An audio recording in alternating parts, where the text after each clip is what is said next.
winters come early to the wider Canberra region.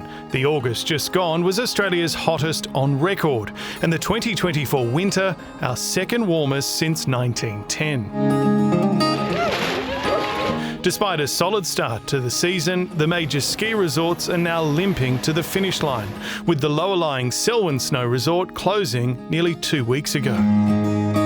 At Floriade, the flowers have bloomed a month before the festival begins, and strong spring winds have been battering the southeast of the continent. Preparations for the fire season have begun. An average year is predicted for the ACT and immediate surrounds, mainly because it is expected to be wetter than average. But there could be a higher risk of fires if the rain doesn't arrive. So, is this what we should expect of our winters and springs to come? ANU Professor Adrian Nkotra is an ecologist and the director of the Australian Mountain Research Facility. Professor, thank you for joining Stateline. It's a pleasure, James. For many years we've been warned that we might have springs like this, that things would be warmer towards the end of winter due to climate change. Is this now our new normal for Canberra?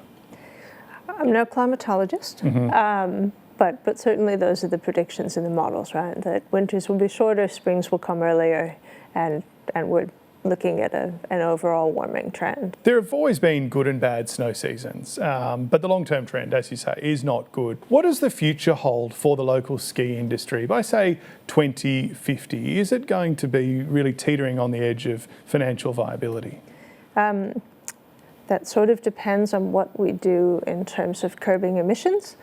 I was part of a report that came out a few months ago that was looking at the effect of climate change on the snow industry and on the region more broadly.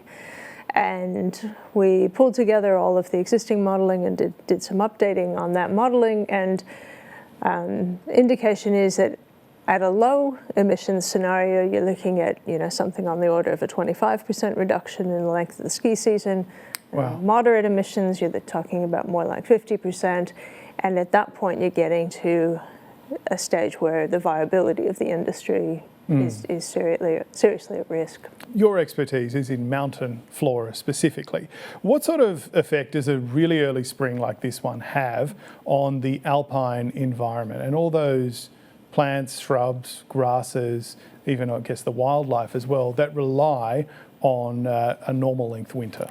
Yeah, and often, I focus on the plants, but for those who are, more interested in the cute and the fuzzies and the animals, I focus on the places that the animals live and the things that they eat. Look, as you said, weather is variable, right? We get variable, seasons start earlier or later every year, but what we're seeing is this continual earlier trend.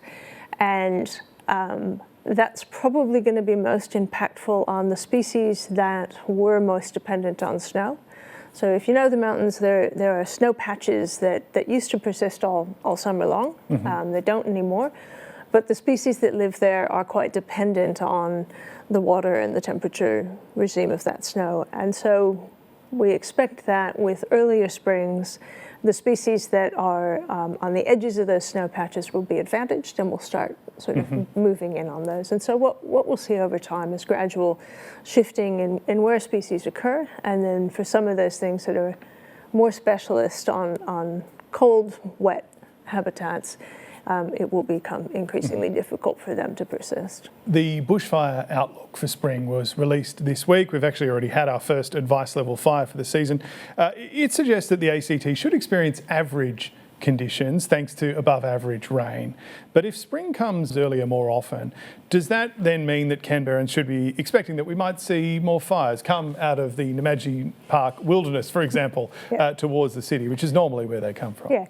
Again, I'm no fire expert, but as a plant biologist, we are thinking a lot about increased fire frequency, increased fire intensity, and then what will that do to plant communities and to the forests and the mountains. And how hard is it for that landscape, which is already facing these other threats, to recover and adapt from a big fire season like we saw a few years ago? Recover is an interesting word, right? Because as the climate changes, we can't expect it to recover to some former state. And so what we need to start getting our heads around is that the look and the feel of vegetation communities around us is going to be changing. And so what comes back after fire might not be what was there before. This seems now like a much smaller problem in comparison to what we've been talking about, but spring in Canberra is known for floriade, and this year the flowers are actually blooming about a month earlier than initially expected. Are we at a point now where events like this are the sort of things that are going to have to be dragged a bit further forward?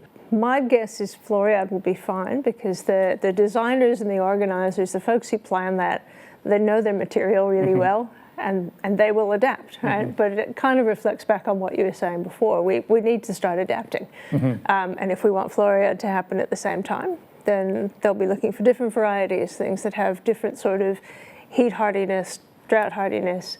And that's the sort of perspective I think people more and more are taking to their own gardens. You know, we'll start taking to our streetscapes, and I think ultimately we need to start having that same conversation, going through those same thought processes when we look at what we think of as the wild areas around us, because our impact is just going to be so huge.